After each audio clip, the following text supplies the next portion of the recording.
In the Gospel, Jesus continues to speak about the symptoms of hypocrisy. Yesterday, we saw one of them, the aggressive attempt to convince others. What is hypocrisy? Hypocrisy is the construction of one's identity on elements in which one mirrors oneself, but which do not correspond to the truth of the self. These elements may be entirely false, or they may be true elements but lived in a rigid, absolutized way. Jesus says, "You strain out the mint, the dill, and the cumin, but you forget the mercy of God."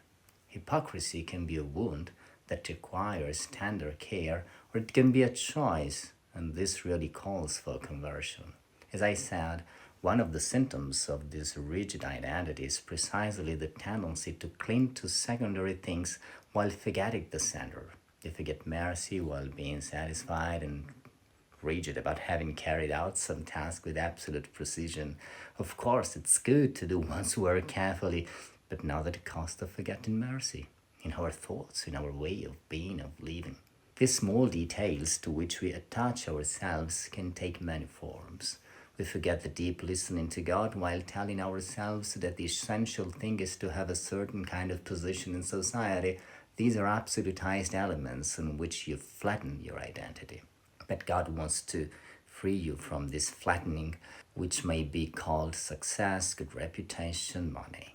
You're much more than that. Let God enlighten you about your true identity and free you from this rigidity. These are masks that hide the truth of who you are and prevent the free expression of that truth.